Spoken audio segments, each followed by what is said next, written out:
everyone, and welcome to another episode of A&J Transfer News. Today, this is Jake from A&J Reacts, and we're going to be covering three major transfers, done deals that have happened over the last 72 hours that I'm going to shed light on today. First off, Zinchenko, formerly Man City player, has a done deal. Apparently, the contract should be set to be signed soon by him from Man City to Arsenal. Apparently a fee of around £30 million, including add-ons as well.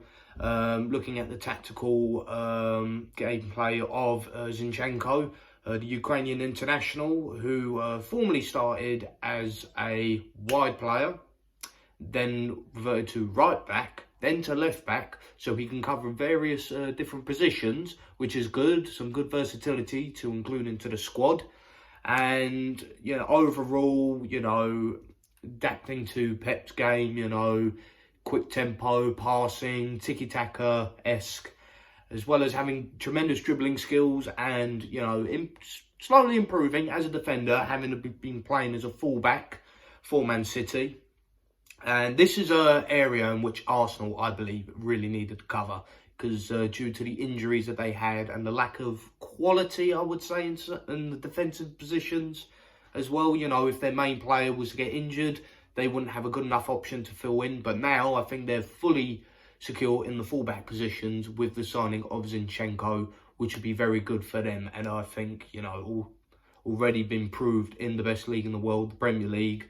I think Zinchenko could go on to do some decent things with Arsenal. I don't think he's anywhere near good enough for them to get back to competing for the league. They still have a long way to go in terms of competing for the league.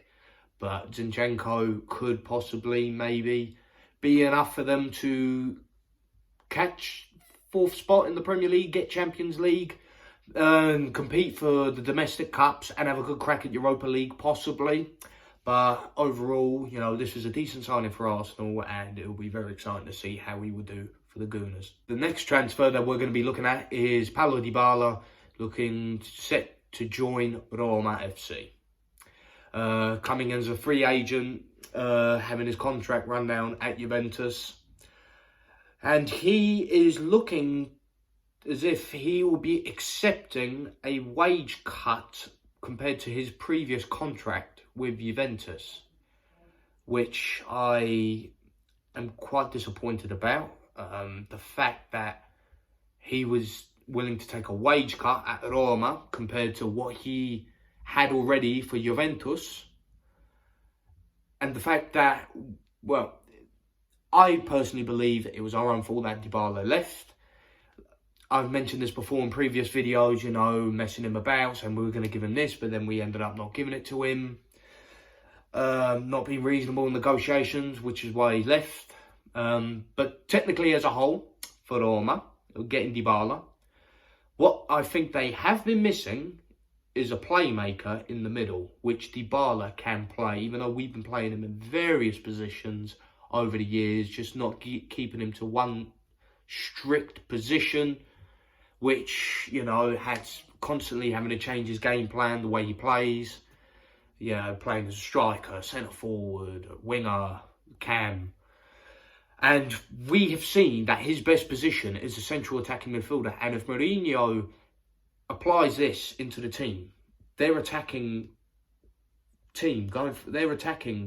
options going forward for their initial 11, having Zaniolo, Tammy Abraham, Pellegrini and Dybala in the centre of all that, that would be a phenomenal attack.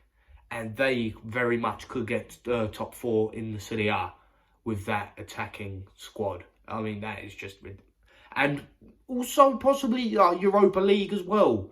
And maybe have a crack at the Italian Cup. Because Dybala, overall, he's a tremendous finisher. You put him anywhere on the edge of the box, on his left foot, there's a high chance of that is going in the back of the net. His playmaking skills as well, able to set up other players season after season. I've seen him have a phenomenal amount of assists for Juventus. I think for the first 3 years at Juventus, he was the highest assister in the squad, which would definitely benefit Roma in many ways. And with the addition of Paulo Dybala, Roma is definitely a team that is to be feared in Serie A.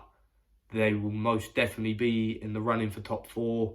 I personally would now put them as favourites of the teams, that are currently in the Europa League. For me, they are looking like the front runners in the Europa League with the squad that they have.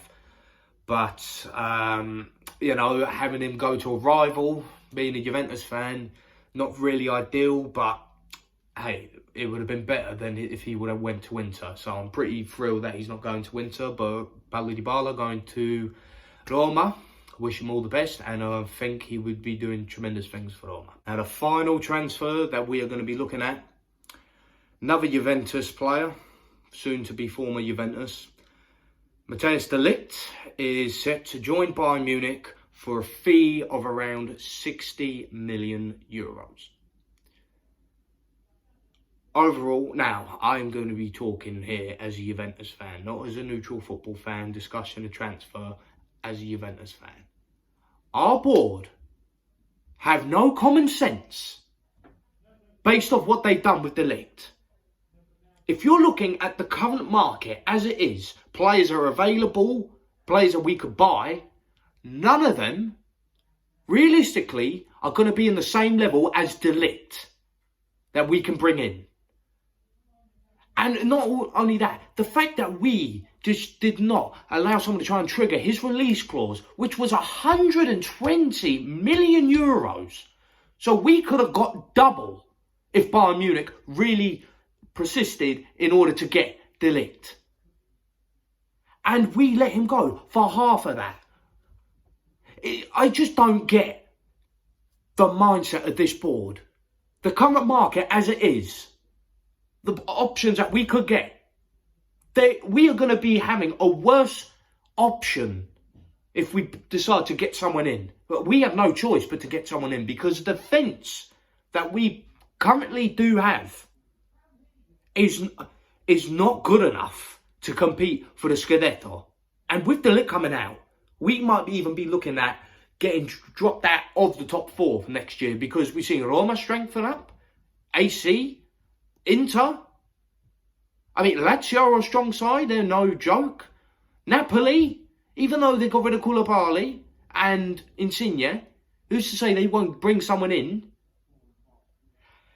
This is just stupid behaviour by our board. I just don't understand what has happened to our board. You can't just use the excuse that because Giuseppe Morata left, we are going to have such a downslide. I don't have to have a great mind in the board to realise that this is a stupid business decision. We just got rid of, currently, our best centre-back for 60 million euros. When we could have got him, someone could have come in and paid his release clause. Why couldn't we just wait? Because now, I can't see anyone at all that will be a good enough replacement for De Ligt. I honestly just don't. There's just no one on the market right now that will be good enough for us to gain back the Scudetto, or at least compete for it, or to just progress just a little bit further into the Champions League, because that is what currently we can do. There's no point of thinking like we could compete for the Champions League. There's no chance we're going to compete for the Champions League. Absolutely no chance.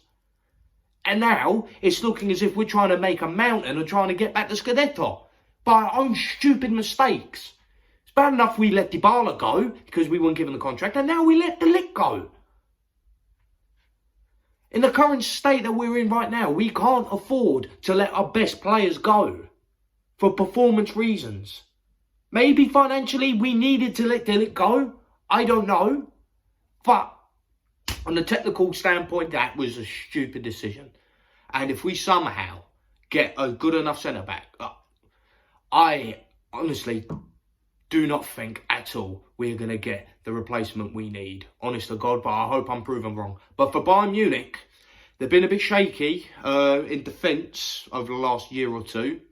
I mean, obviously going forward, and their midfield, it's one of the best in the world on paper. Like, they got so many tremendous players going forward, but over the years, their defence has declined a little bit. But with him in there, he's going to be an absolute excellent addition to Bayern Munich. And to win the league, which I suspect Bayern will do. Because with Dortmund getting rid of Haaland, you know, they can't compete for it. I can't see any other German club competing for it, quite honestly. So for Bayern Munich to get the Ligt, an absolute remarkable signing. For us, absolute stupid decision to sell him.